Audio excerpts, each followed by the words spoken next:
I left him home. I'll tell you about it later. I'll tell you about it later. He's gonna be here later? No, I'll tell you why he's not here now later. Oh, later, okay. Run around. Wow, It's like so a somebody's restaurant. going to make apologies. It's a restaurant, and I Yes, don't. of course, he's going to But- say something. Okay. Explaining why he's not here. Yeah. Yeah, Yeah? yeah. You're gonna become a red face. We're gonna record everything. I'm gonna show it to him later. Oh, I see. Oh, I didn't realize. Who- This is like. Amit's here on Zoom with us, but you don't have to look at the computer. You can just. Look at the people. Oh, wow. The baby wants. Who did, who No, no. did everything? The two of them, oh, look at this, this will be a special. My father also. Really special. Whenever my sister was out. Wow. So, hi, everybody, welcome. Thank you so much for coming. Thank you. Thank you, Daddy, for agreeing to do this. It's not easy. I am not hearing very well. This is not a good idea You wanna go for me not to hear. You sit next to Anthony. It's the air conditioner that's making noise and it's hard for you to hear. Well, no, I think maybe I have to. No, not that side. Keep it on restaurant, but maybe put the other one on loudest.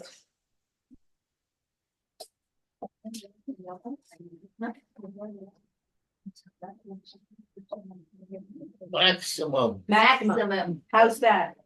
it's exactly what it's supposed to be. Okay. Maximum, maximum, okay? Okay, great. I'm a maximum, and who repeats if I don't hear the maximum? I'll repeat. You'll repeat, Or- oh, or as okay. Okay, so the people that are here tonight are your children Yes, and grandchildren, yes, right? All your grandchildren in Israel are here. And a great, yes. and a great grandchild. And a One great second, and Amiti's here. And we have a special guest visitor, Oh, Zusha. wow, Yeah, came all the way from the Golan, your oldest great grandchild. how did he ever escape? His mother helped him. Oh, mother help, And Ellen and Ron, whom you know, and Sherman, whom you know, right, and your Landsman right, from Wuppertal are here, right? Because Richard's father and my father were born in the same city.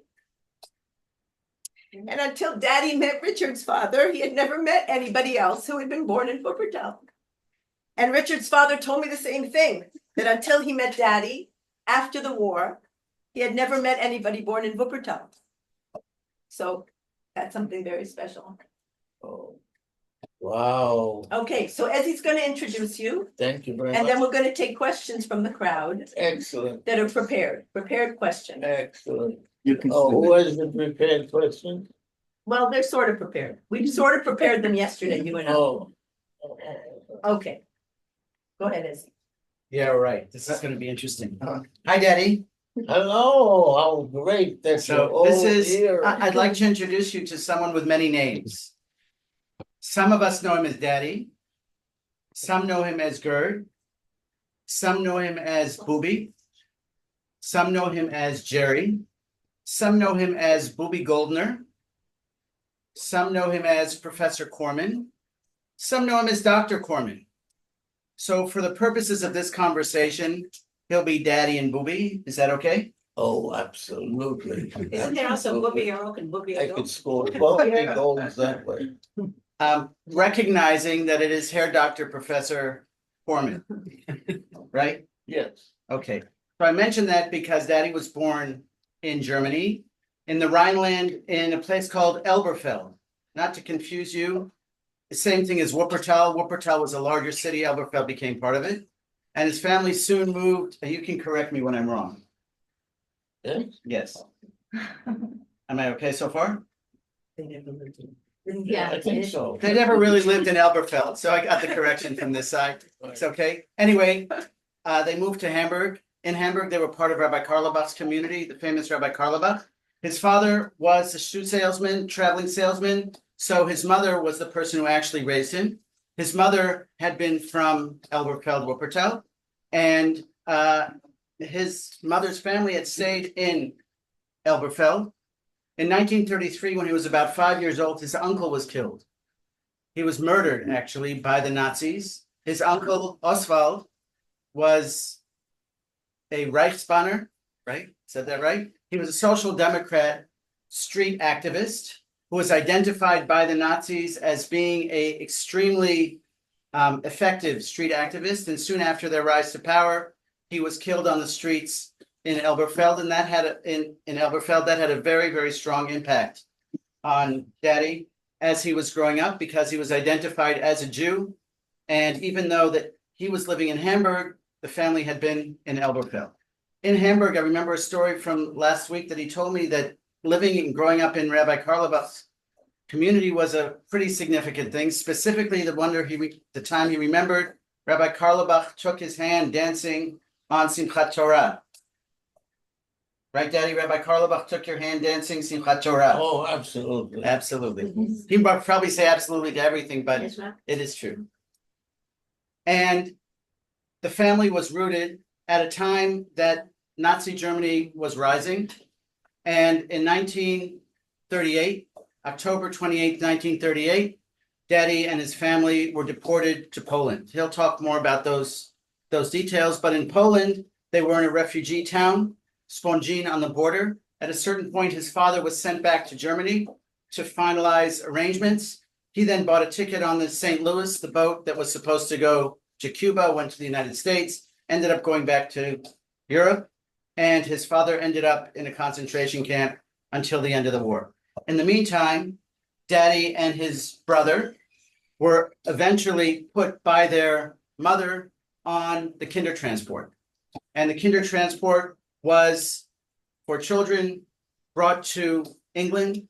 They got there, they were supposed to live with a Jewish family. He knows this already, it's okay. They were supposed to live with a Jewish family. And when they got to London, soon after was the Battle of Britain, and they had to leave London and move to Devon in southern England. In Devon, they lived with a family, a non-Jewish family. Daddy? We're in Devon so far. We made it to Tallahassee. We got to Tallahassee. We got to We Tallahassee. got to Tallahassee. In the story about your story. You didn't get to tell? No, we Yeah, just, we're in we just got to Tallahassee. Yeah, You right, fell I know you asleep. did. Yeah, okay, we got to Tallahassee. In Tallahassee, he lived with his brother and a friend they made, and he'll talk more about him, a friend they made on the kinder transport. At the same time that he was living in Tallahassee, his uncle, another uncle from his mother's side, ended up coming to England, joined the British Army, and came to visit them in Tallahassee. One thing that he remembers very, very strongly is his uncle coming and telling him, I'm not sure how many months after he had been there, that they shouldn't eat, that it's okay not to eat kosher meat because they had to keep themselves sustained and whatever else. These are points that kind of lasted in his memory. At a certain point, my grandmother made it to our grandmother, his mother made it to the United States, long story, from Poland, Germany, Italy, eventually coming to the United States. And then she brought her two sons over. When the sons crossed 1940. in 1940. So they were in Tallahassee. 39, just before the war. So they were in Tallahassee for, they were in Poland for about 10 months, in Tallahassee for about a year. And they crossed pretty much when every other boat was being sunk by the Nazi U-boats. Made it to New York. In New York, they were refugee children. They looked like refugee children. They walked around like with knickers. They were identified as refugee children. They lived with a foster family. Their mother worked in Great Neck as a baby nurse, and she would see them once a week, sometimes more. Eventually, in New York, they were united as a family, and he ended up going through PS 76, his elementary school, Brooklyn Tech, his high school. Eventually went to Brooklyn College, but one element, we talked about the Jewish element of his life. There was another element that kind of carried him through, especially from when he finished elementary school into junior high school and high school, was soccer. And he became an outstanding soccer player. So much so that when he walked past a game at Brooklyn Tech and he just kicked the ball around a little bit, the coach came over to him and asked him to join the team. And by being a soccer player, he then cut out all of the refugee status kind of that he had in the places where he played. And that kind of took him through from high school through college and Brooklyn College, remembering that when he was in high school, his father was in a concentration camp. When he was bar mitzvah, his father was in a concentration camp. In high school, he actually worked part-time to support the family and studied. When his father eventually came to New York in 1946 after the Shoah, he looked at him. My father was going to go, right, Daddy? You were going to go. כן, כן, כן. יצא מזה. Enough. זה באמת. Let's get the question started. I've already told me to tell the whole I story. know. Okay. Anyway, bottom line is his father came, the family was reunited. One last thing. He went to Brooklyn Technological High School. He was going to be an electrician. His father came back from the Holocaust and told him, how can someone with 10 thumbs become an electrician? So he became a professor, went to University of Wisconsin, got his PhD, met our mother, and the rest is history. Did I do okay? No, 100. because the stuff before was history. Daddy, I got a message. I got a message from Arona at 3:00 in the morning Right. with your whole conversation saying these are the things that Daddy wants mentioned. Oh, I. So we mentioned most of it, but I didn't do it all. I apologize. Yeah. Okay, So now we're open to questions.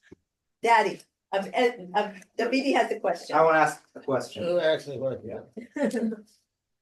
I want to start with Germany before the war. Like, how do you remember your childhood? And maybe mention a bit the connection that you had with Uncle Manny, like the brotherhood that you had. How did it look before the war?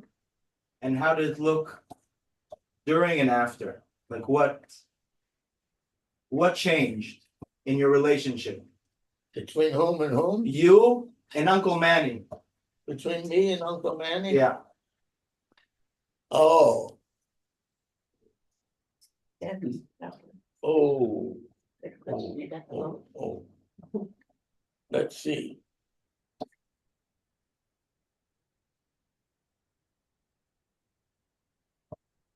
I want to get this straight. You want me to respond I want you to for the focus. time and place when I remember being a brother to Manny Korman, the son of my mother and father, a grandson of grandparents in all Poland and Wuppertal, Germany, with an uncle in the British Army,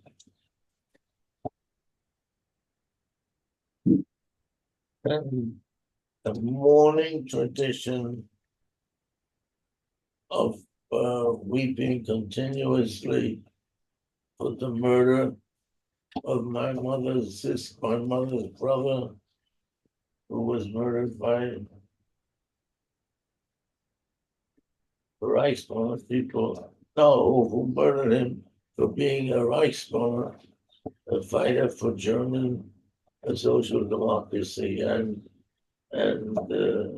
whatever goodies they thought they would bring in their own particular fashion. Okay, you have all that straight? Right. Okay. What do I miss? You're good. Huh? You're good.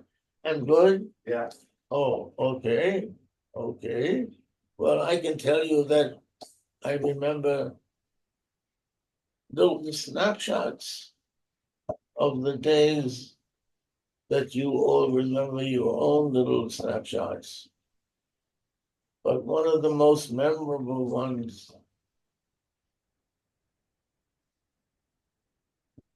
was riding in a subway in Hamburg as a well-identified Jewish boy. It's not that I wore a kippah, although I may have. And it's not because I had tzitzit hanging out from my undershirt although maybe they did. I don't remember. I'm not one of those checkers, so I don't really remember. And it wasn't very important for me at the time. You either belonged or you didn't belong, and that was the beginning and end of it.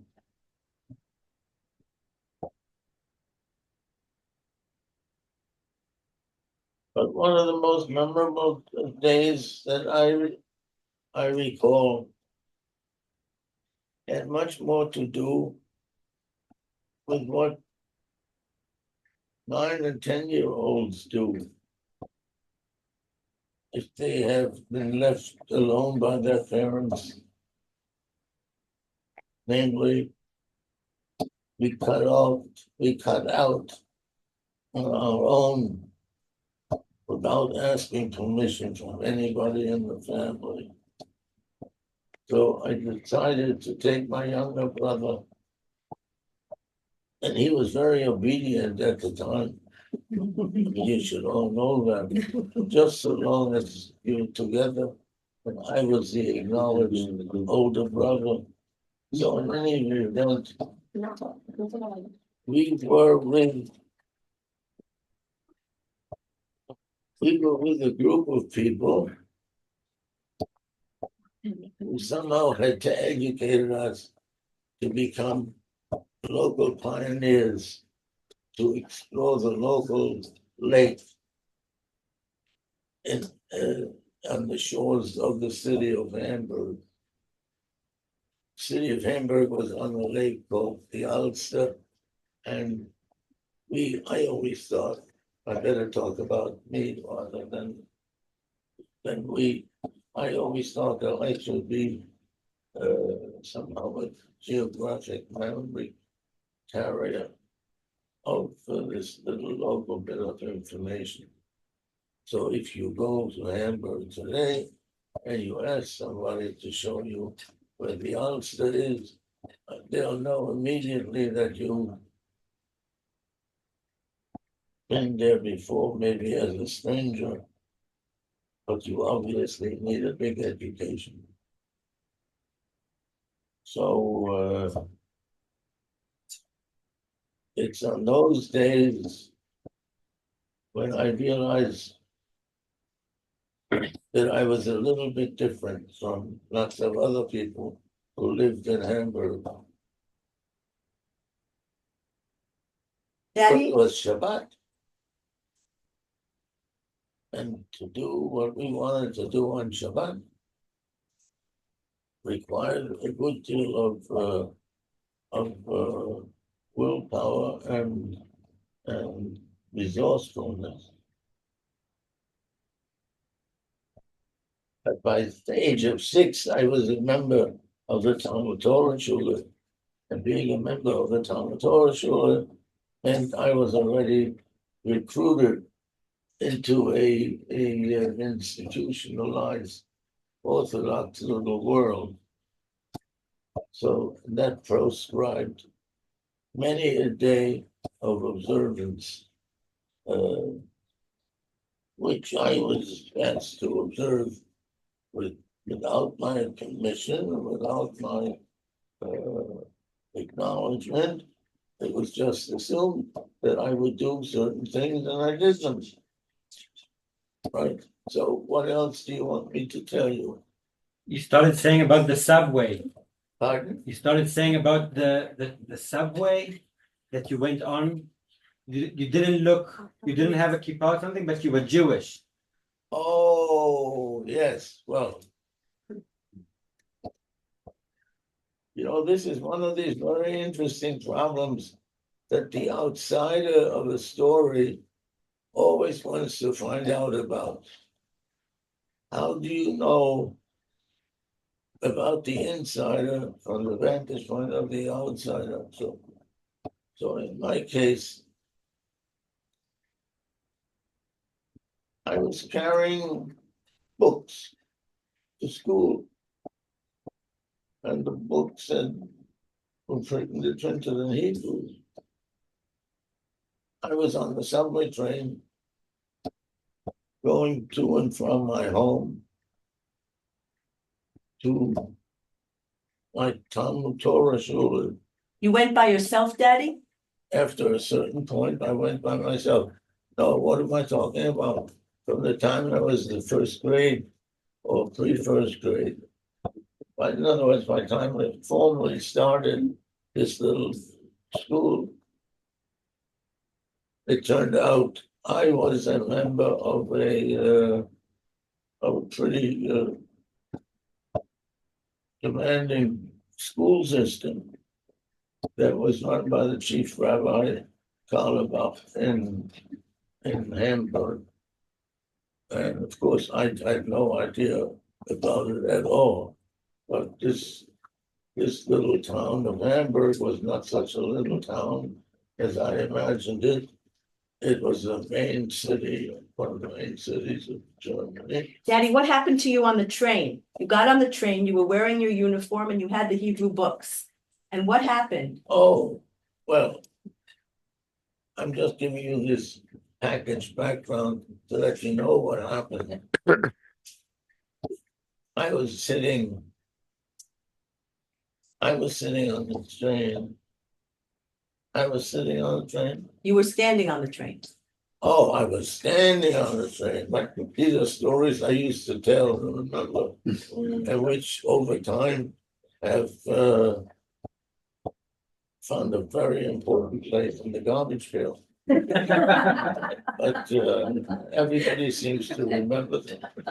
And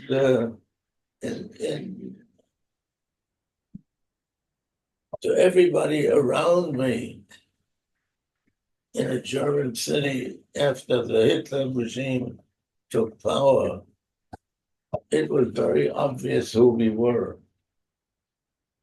And it was very obvious that we were in a place that we weren't supposed to be. And how come we were still riding public subways when a lot of the people on that subway didn't think we were supposed to be there? Is something I've never heard about, so I don't know. But in any event, my recollection from those years is full of events that were organized by the Jewish content of our family's life, and also by the Jewish content of the organized life of our parents and our sub-organizations to which we belonged to, which meant that as late as 1937-38, if somebody went through some organized file of Jewish organized life, they could find our name very easily associated with Zionist organization, the chief Orthodox organization in Hamburg, and all sorts of ways that it was quite obvious to the German powers that be who made those decisions in October 38, that when the regime in power decided to deport us, that my brother and I were perfectly kosher to ship out to Poland. So we carried the proper stempel, the proper identification mark. And we were always very conscious, at least I was very conscious of who I was. It was very difficult not to be conscious. I mean, to be a student, a lower elementary school student of the Talmud Torah Shul in Hamburg means from the moment you left your house with school books on the subway that everybody else took, that all the other passengers knew exactly who you were. And from the time I started to go to that school, I knew that was a very special event, but not for the reason of scholarship or friendship or anything else, but rather because we were so clearly identified as being different, from everybody else who was living in the city.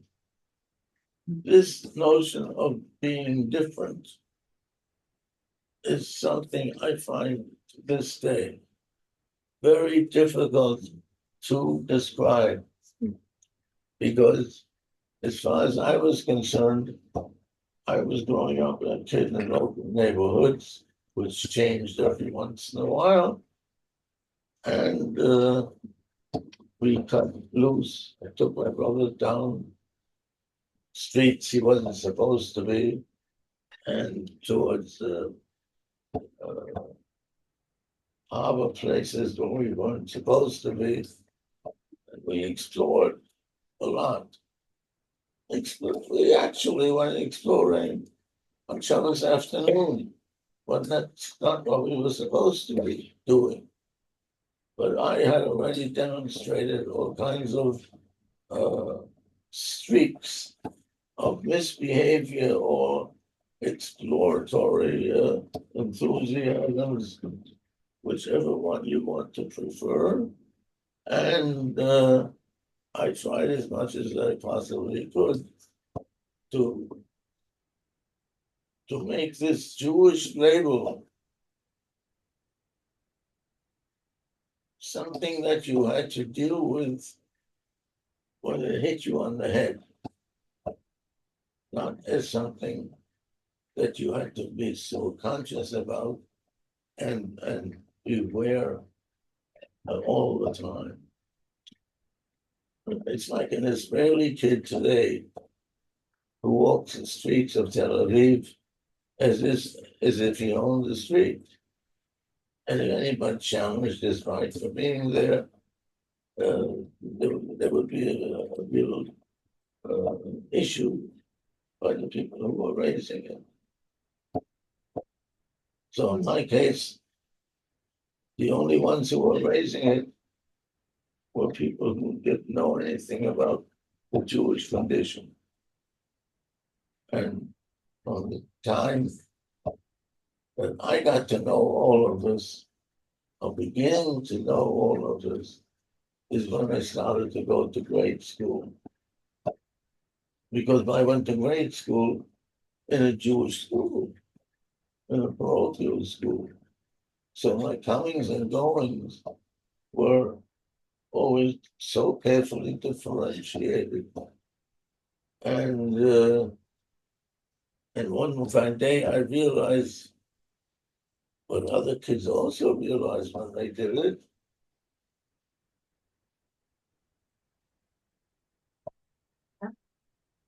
People knew who I was by the neighborhood in which we moved.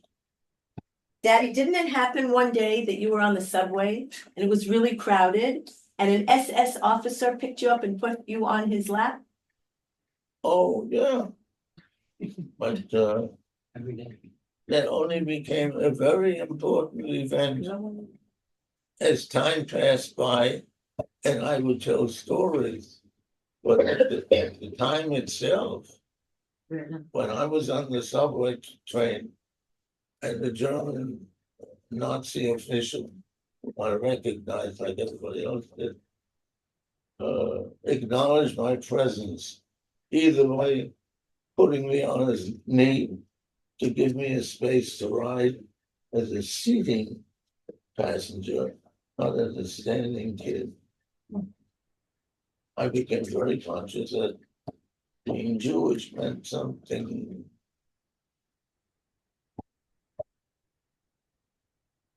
that I didn't quite understand. I used to get subway rides. Yeah, I want to ask a question. Huh? I want to ask a question. Why? So, as he talked about your uncle, Oswald, Yeah, who was murdered. right, Probably one of the first Jews murdered after Hitler came to power. right. So he had a very significant title, right, in this new world, being murdered by Nazis on the street. But I'm interested in hearing what his murder meant for you and your family. And I know because we've talked about this, about the mourning of your mother and how that felt being still in Germany, knowing that your uncle was murdered by the regime that you're living under. So if you could share with us about, the experience or the feeling of knowing about your uncle being murdered by the people still in power over you and your family.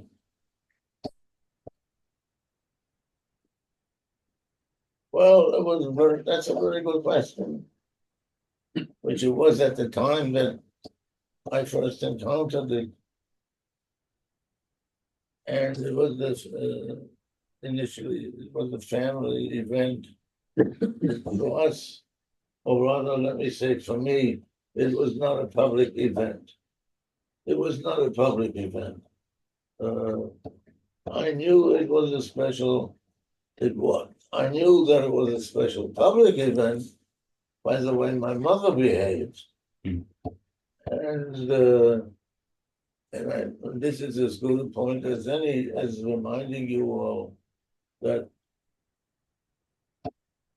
my awareness of the consequence of having been born to Rosal Alpha and Max Korman from Galicia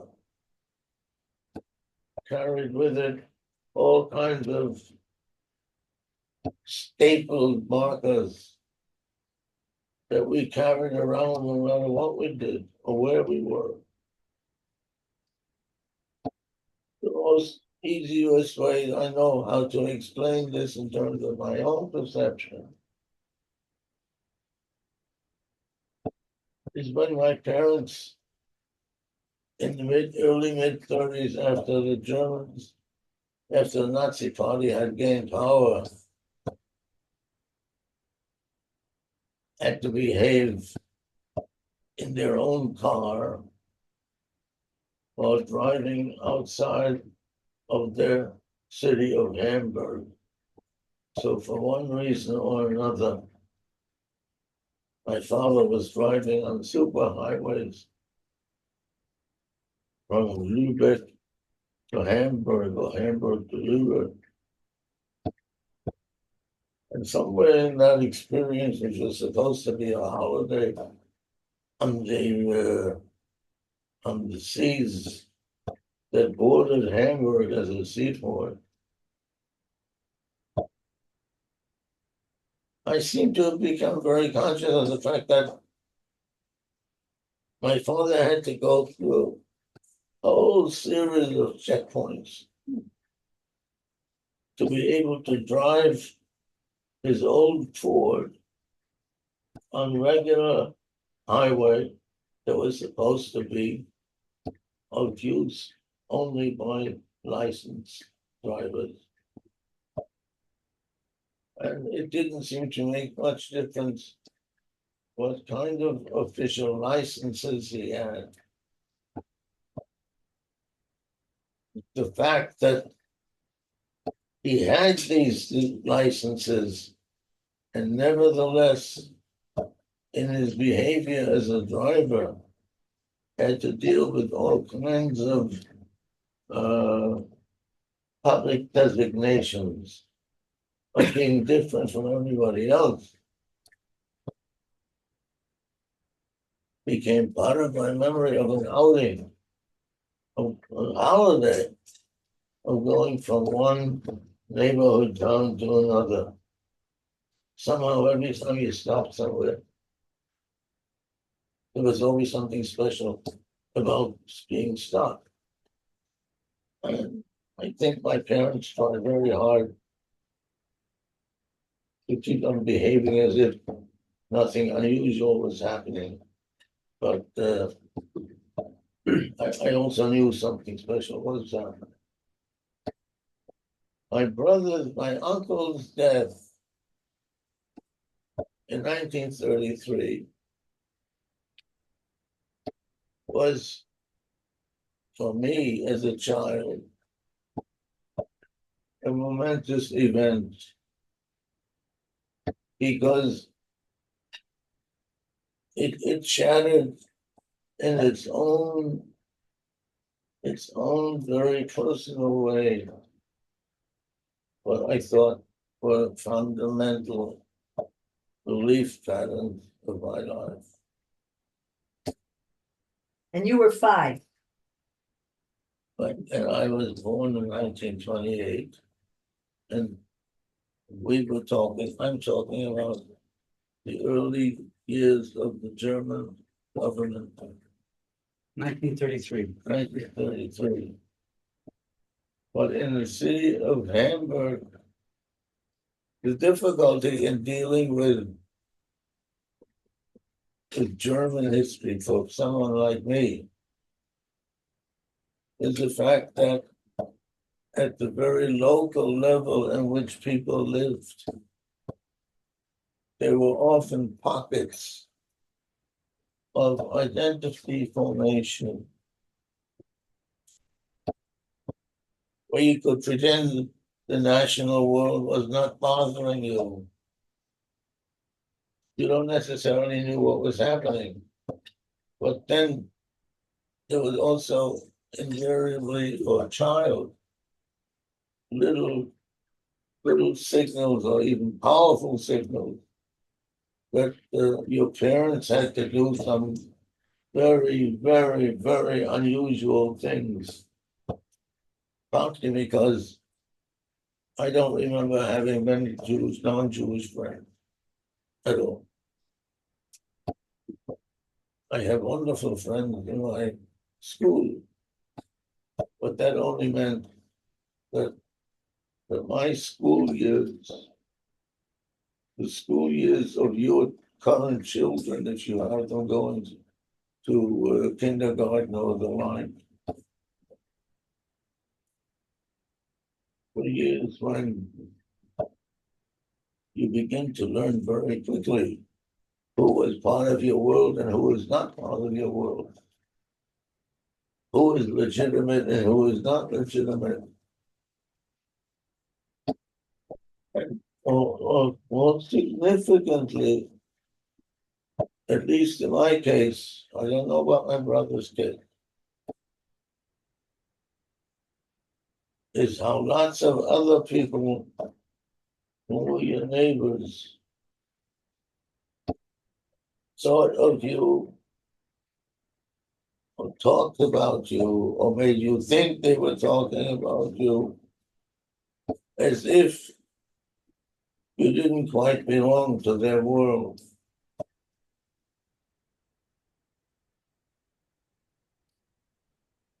So you end up playing, but there's nothing unusual about this because it means you learn how to play in the local neighborhood where you live.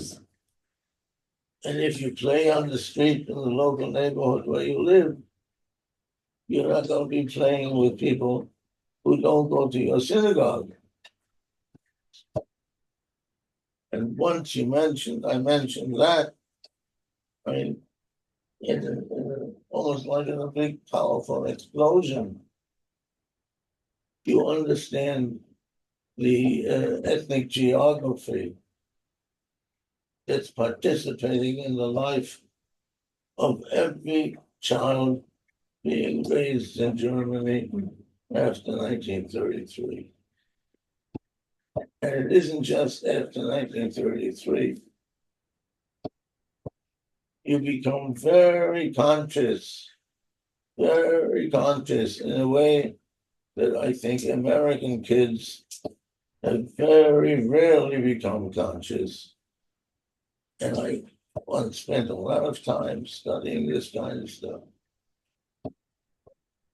And my assumption is that very few Israeli kids have an inkling what it was like, or what it's like to walk on a sidewalk where you know that some people think it doesn't belong to you. And you haven't done anything about anything at all. In fact, to know by the time you are in kindergarten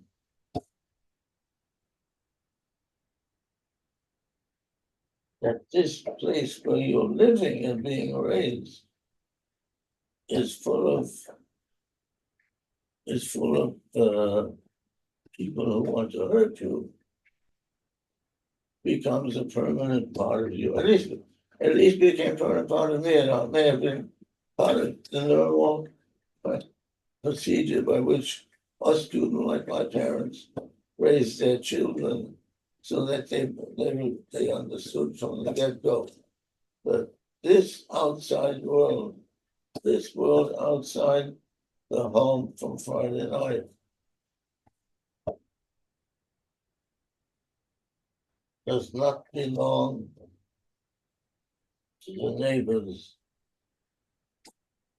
unless or until we moved into neighborhoods where we knew on Simchat Torah the neighbors' kids could come by and try to get us to join with them in collecting candies for the party.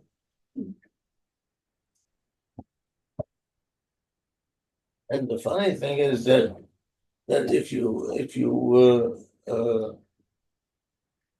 grow up in a place like the United States as a teenager, I mean, you encounter these animosities very, very early. You encounter them very early. And you become very conscious of what's yours and what's not yours. Bobby, I also want to ask a question. Can you hear me? When you and Uncle Manny went to England, I want to ask about that time, that the fact that you didn't know English, you needed to take care of Manny, study in English, a language you don't really know. So how was that for you? Say that again. When you got to England, To England. yes, you got to a place with a language you don't know. Oh, what was my favorite language? No, No, here, sit next to him. you got to a place with a language you don't understand, and you needed to study to take care of your brother. So how was all that for you? That time period. Oh,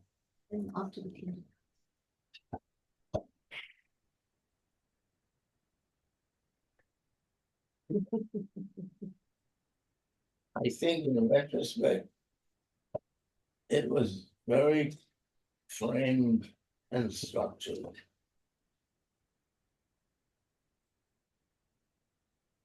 He was a younger brother.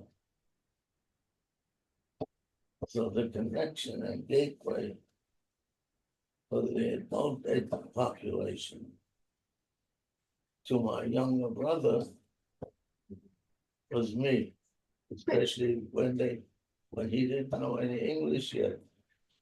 And I had started to learn a good deal of English by then. So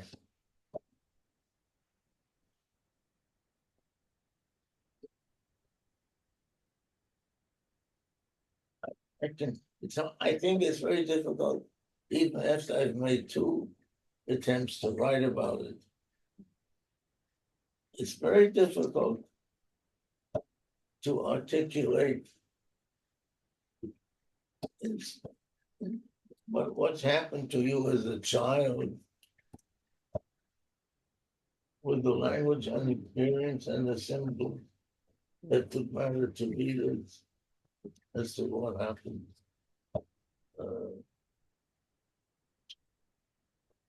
I went to a school in New York City in Brooklyn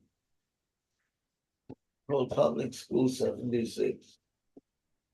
It was full of Jews. It was full of Jews.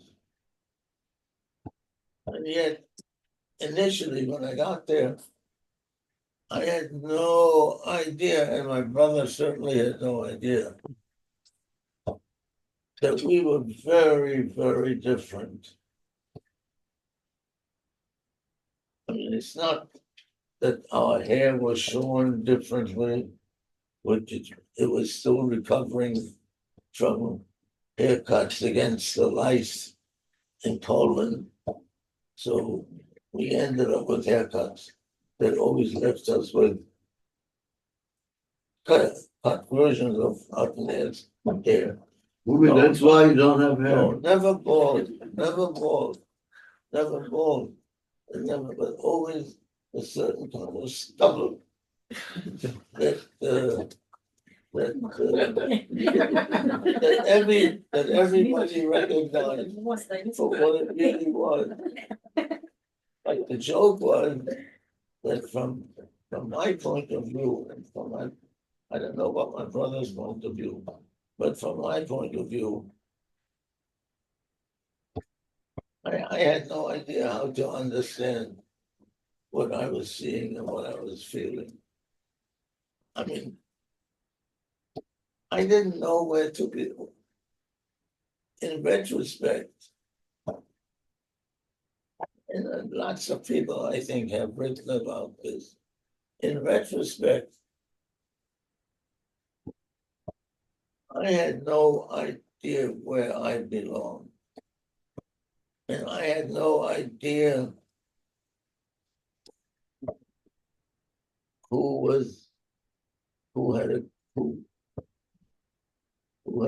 had taken the power and the privilege of raising or abusing the child that was me. I mean, I was aware of coming. I've never written about it like this because this is all very personal. I didn't know how to do it. But when I talk about it, I had no idea who I was with. I had no idea who I was with on ship transports that sent us from England, from Poland to England. No, not a clue. Because we were run by committee members. And committee members, no matter how kind or gentle they wanted to be, are different from family. And family very quickly sort themselves out, as do neighbors who pretend to know you better than anybody else. So if you're a refugee kid in a Jewish neighborhood, that may mean something common to others at your age. But in fact, they don't and you don't. And I remember very vividly how angry I was always at having to acknowledge the fact that it had taken me a certain number of days and weeks and nights to figure out where I belonged. Where I belonged. I never had that problem growing up at home. And that's because I knew where home was. But once the refugee crisis began, and once my life and the life of so many other Jewish kids were involved in a complete separation from the routine and ordinary modes of life that they had been started with.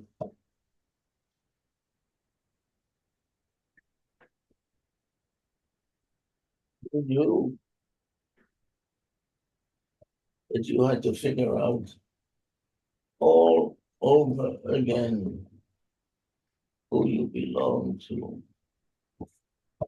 who you belong to. And I don't like to talk about it very often, but in a setting like we have right now, maybe it's a good place to talk about it. Namely, and then I'm going to stop at this with that kind of experience.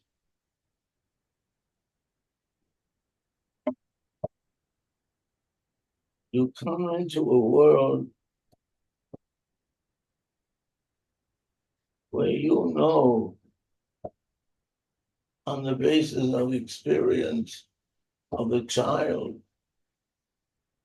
6-year-old, 7-year-old, 8-year-old,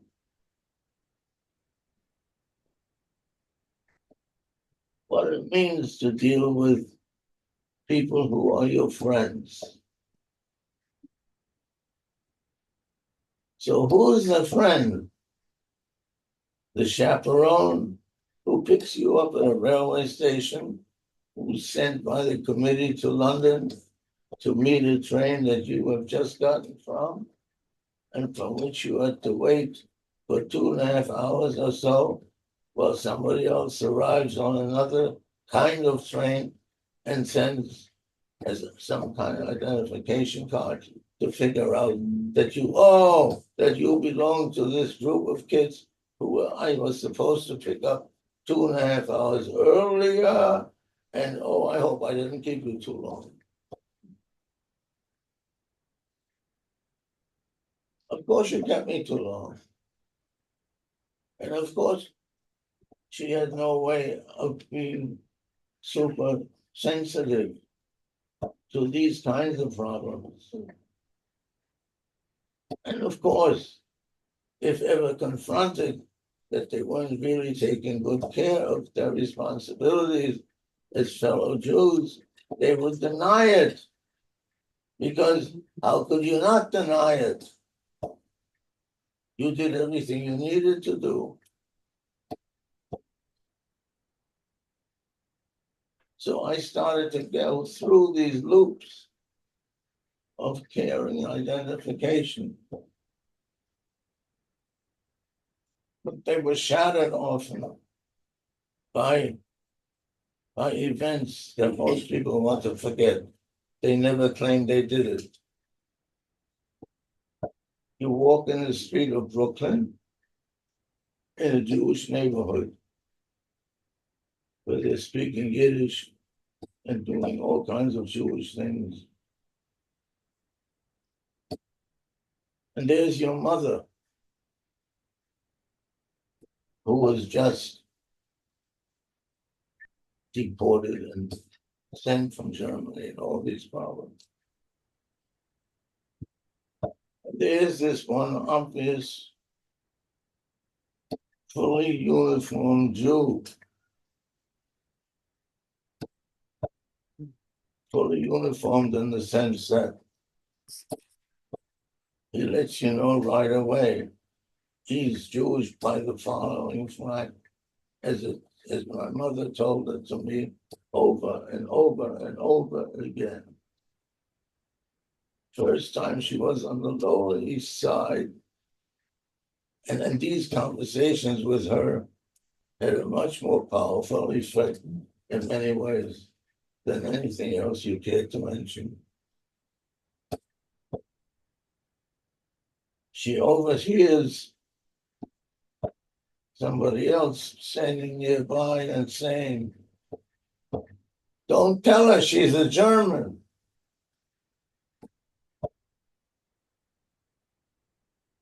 So this is the story my mother has to bring to us as refugee children, having arrived in England not so long before. Don't tell her she's a German. For most Jews, we weren't beloved Jews.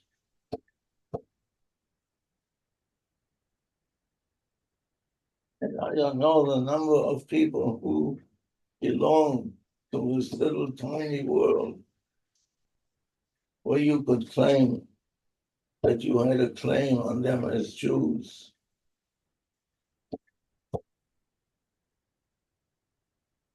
I don't remember very many instances because my instances all came through family connections that I made once I was boarded out.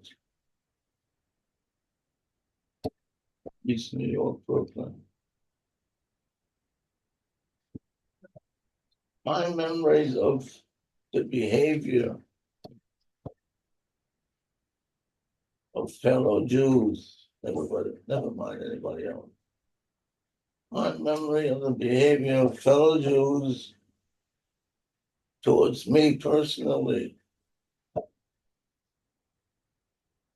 was something that I tried the rest of my life to prevent my own children from developing. But it was a rampant, contagious disease. I didn't get touched by most of it, but my mother was, because she often ended up on the Lower East Side trying to get work, trying to get food. And she would come home with these stories in Yiddish, which she understood and spoke. Zuckte nicht, the Deutsch. Jews were saying that. Yeah, yeah, yeah. Yes, They- Jews were saying In it Yiddish, 'cause because, she Yeah, yeah. because she spoke with a German accent.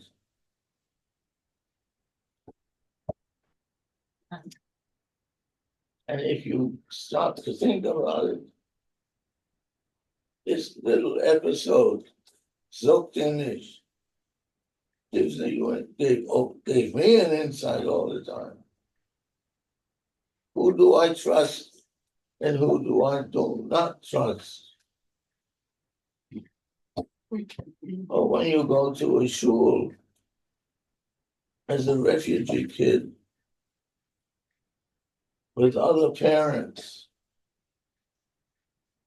and you can't find a seat for yourself or your brother because there's no one there to make room for you until somebody's relative next to somebody's relative next to somebody's relative happens to move over. Go tell that to a youngster who's watching all this and for which there are rational, normal explanations, and they themselves would be doing the same kind of thing. There he is with that little experience that tells him everything. And he knows who and how he has to manage by himself. How you manage by yourself in such an environment means you have to find out about who you are. And most of the time,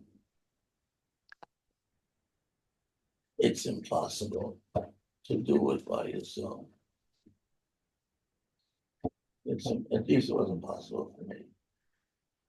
Sorry, that was. I know, I'm curious. I'm curious.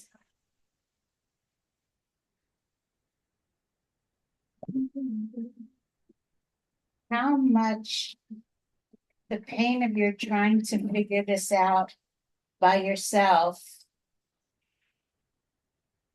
pushed you to protect your brother and to take care of and somehow protect him from what you were experiencing? Did you feel like it was your job to protect him? Absolutely. Absolutely.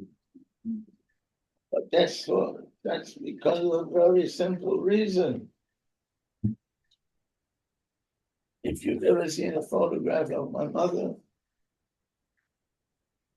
she had very dark eyes. And when she looked at you directly, and with a charge, one way or another, Booby, take care of your brother. You hear the commands all the time, all the time. And so when he gets into trouble, I felt very responsible in disciplining him. I mean, he starts to hang out with gangs who do terrible things in the local neighborhood. And I have to discipline him. Till when? And the reason I learned that I had to discipline him is we one day found day. Booby, you did a good job. Thank you. One fine day, we're already living in Brooklyn, my brother and I. And he pulls a pocket knife on me.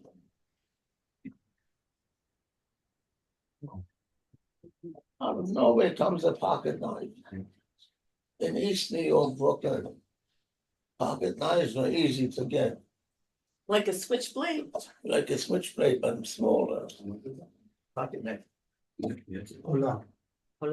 So suddenly, you know, some of the kids, they picked up this little tiny switchblade just for the hell of it. But for me, my kid brother could be walking around with a tiny little switchblade. I found so shattering that I don't know, I started to find that I'm doing disciplinary action that I never knew I could do. But why I did that, I don't know, because my friends included a bunch of gangsters. I was just at the edge of that age group. I mean, I may be over dramatizing this case. I'm sure each of you have your own variations on it. But in my case, I felt it here very powerfully because I knew what I was seeing. I mean, if I was living in a neighborhood where young men and women were having sex on milk boxes that were being filled the next morning by the guy for whom I delivered the milk, how could I not understand where I was coming from a very disciplined middle class, lower middle class Jewish household? How could I not? Or when my kid brother suddenly out of nowhere pulls a knife on me that's open with an open blade, what am I supposed to do? What did you do? You stopped him. I Snap believe the head. I did what? you stopped him and he never did it again. And I only stopped him. I treated him like such an outsider, like such an outsider. That's the biggest punishment. But Yeah. how it was very. I mean, you raise it. I don't know how else to do this. We ended up being boarded out by a family that my mother knew nothing about. And this is another chapter of refugee life that very often gets not talked about at all. So we get boarded out with this family that has children and that misbehaved children, gangster children, and a friend. And no Jewish labor movements or youngsters in movements, nothing. They're all working so hard to make a living and trying to deal with anti-Semitism in the local neighborhood.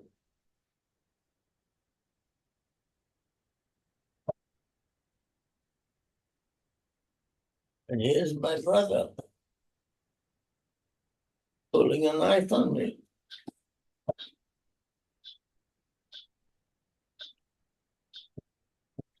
It only happened once. Only happened once. And he was very careful never to tell any of us about this, ever, ever, ever, until about 6 months ago. Yeah. It turned out he was raised on a few blocks, just a few blocks different from me. So his buddies were just a little bit different from me. But Bobby, And talk about, I think I catch it somewhere, one thing happened. And talk about a conscious decision by youngsters and his mother. I didn't end up being a good soccer player as a teenager because I was a very good soccer player. That had something to do with it.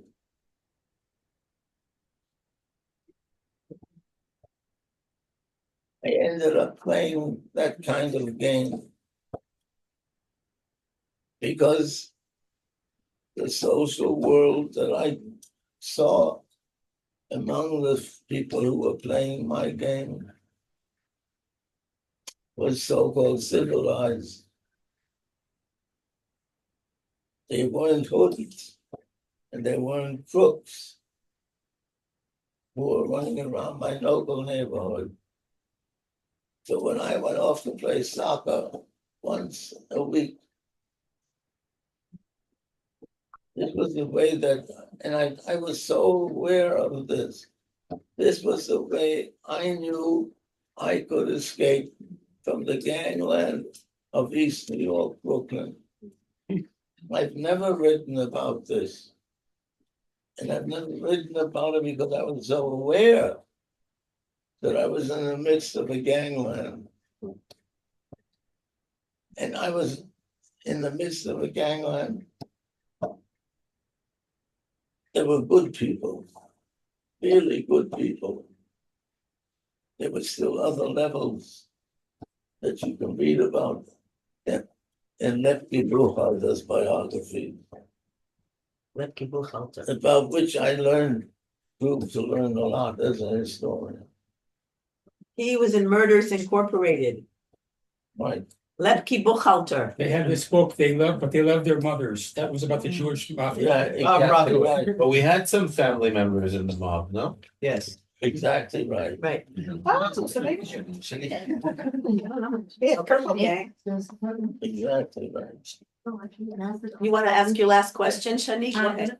Yeah, Okay. Can. No, no, for the other. No, ask your question. I wanted to Go, jump. go, go Not there, there. go there.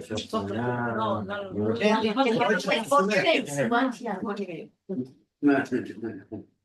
I want to jump forward with the story and ask you about the stage that you meet Uti. Pardon? The stage that you meet Uti. Ruth. The Right. space, The stage. You meet Ruth. the space where I meet her. No, The time. yeah, the time where you meet her, which she has such a different background, Right, and you come with your story, right. and how does that meet her background and her story? Good question. It's a big question, and no. May you be blessed. And the way together you brought up 4 amazing kids with both of that and like your background and her background and Both in the kitchen. them together. Thank you. Thank you.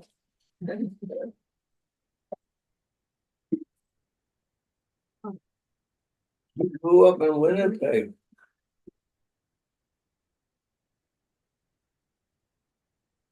Raised by and only by a mother. And father, who died fairly young.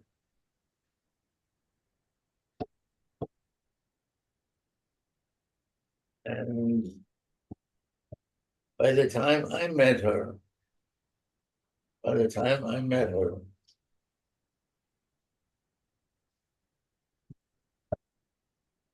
she was an icon for me in every way possible. I could never believe that I could meet such a person. Someone who comes out of her work, because I learned from my own studies something about working class Jewish life. And everything I talked about before included that. So here comes this person, this friend, a graduate student in genetics.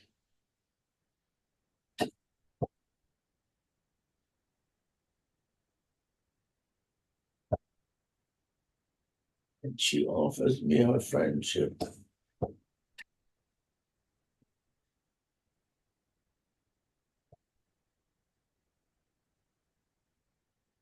I was, from the moment I realized what was happening,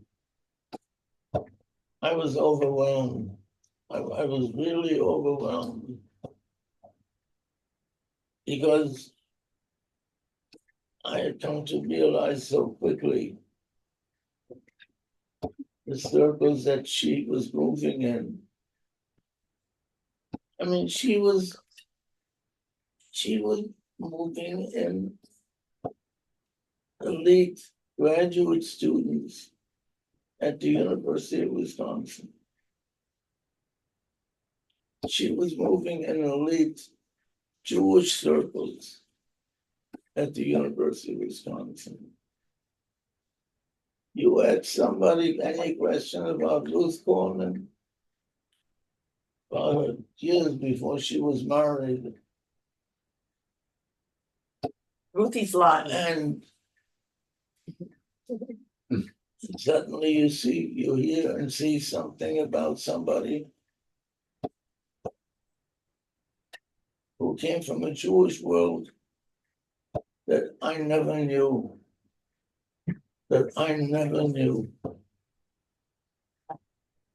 She came from a Jewish world where her father was not particularly observant, but her mother, full of ignorance in many ways, was like a rock. They were good buddies. She was like a rock. I see in the kitchen. She was like a rock. And somehow, I mean, she managed to convey to me who she was in comparison to who I might think she was. And fortunately, I was right, and all the other impressions were wrong. So for me to fall in love with Ruth Korman, with Ruth, Lot.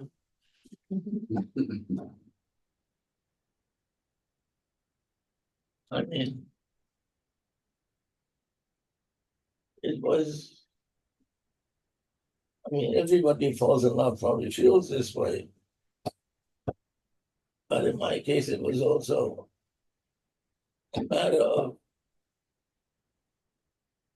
having found somebody who understood everything about my past. Everything. She knew everything. One of the reasons I knew she knew everything is because she was so active in the Hillel movement in Madison, Wisconsin, when she was a graduate student. So she knew all about me before I knew anything about her at all. And she pulls me towards this world of Saskatchewan.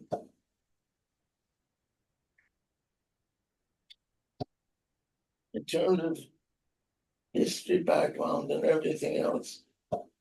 I didn't belong there.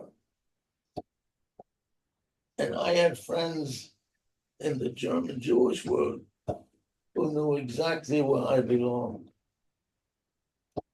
And I knew exactly where I didn't belong. And that's because of the way in which Ruth transformed what she knew and the values that she held. I mean, everything in my Jewish life, without exception, really without exception,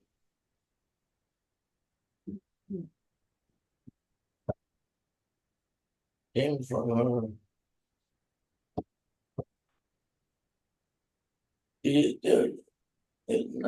Without exception is wrong. It really is wrong.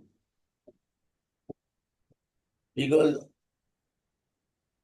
I had been left with a legacy that allowed me to appreciate who she was, that I had inherited,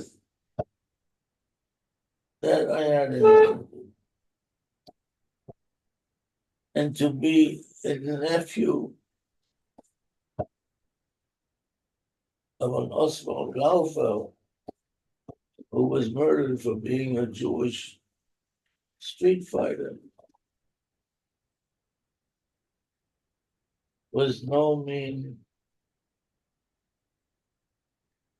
act of importance in my case. I never really thought much about it, but Oswald Laufer was not my model. But Oswald Laufer found his model among my family by the guy who's sitting over there.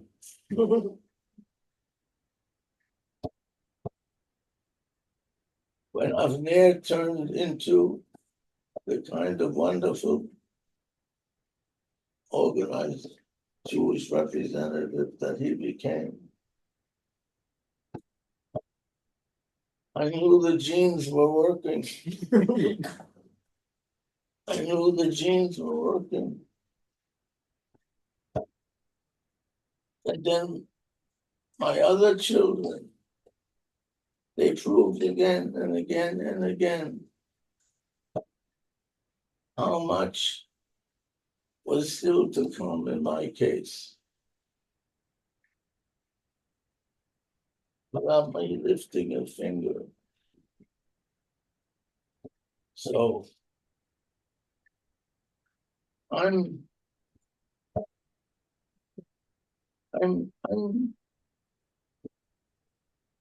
torn always now. I've been for quite a long while. I've lived for a long time in a world outside of Kashrut, in a world outside of this, in a world outside of that. But because I started a certain way, I always understood everything that was coming that way. So who do I have to thank for that? Not me. I have them to thank for that. Them. Them, because they've showed me over and over and over again how you do this. How you do this when all the evidence seems to be stacked against you.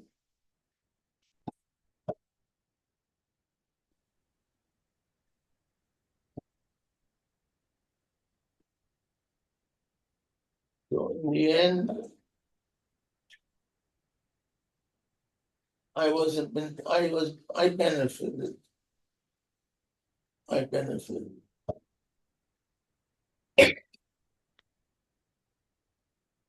And once my married life started, I knew who I owed everything to. I just did.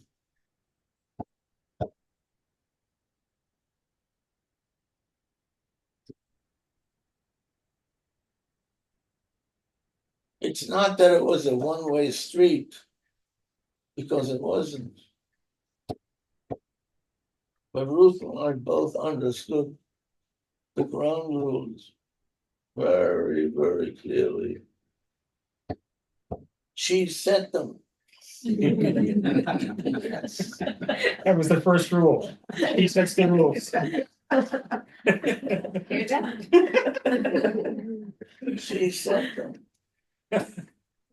And in retrospect, it is just extraordinary the respect with which she treated my parents and the history of my great family.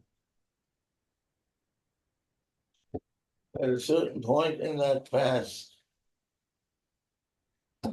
we had the same history. Same history. It just took a while for me to find out how one of her great friends made Havdalah. And I think I remember this event where I think I turned to Ruth and say, you see, not the truth.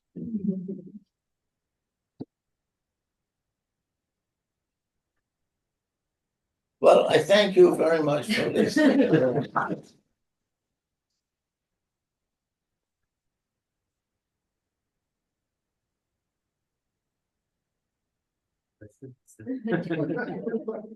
Right?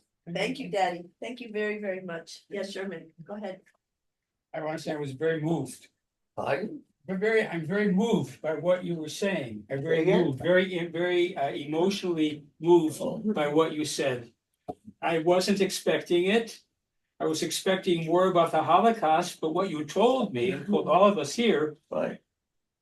was the salvation of family, and especially a woman. It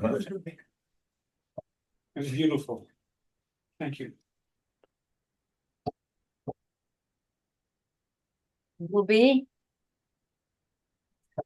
And everyone's saying, Andy has to talk. Will be. I've told you before.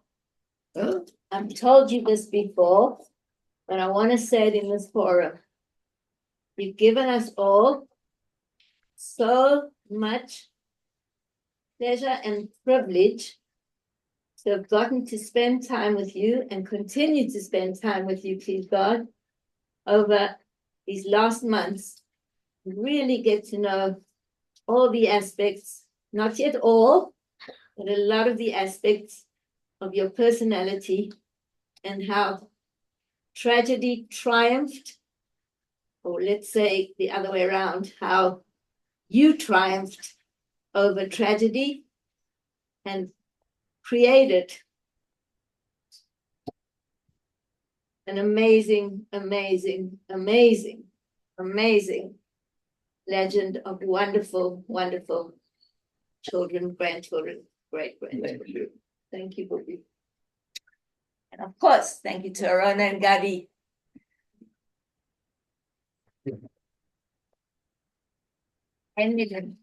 And Daru and Maru and whatever their names are.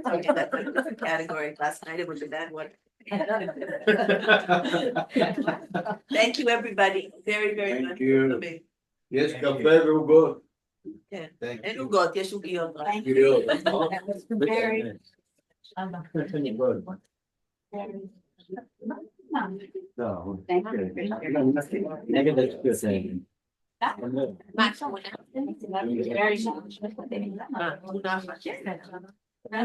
I do too.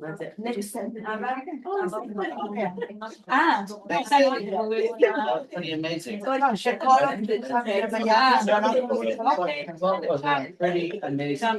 amazing. Pretty amazing.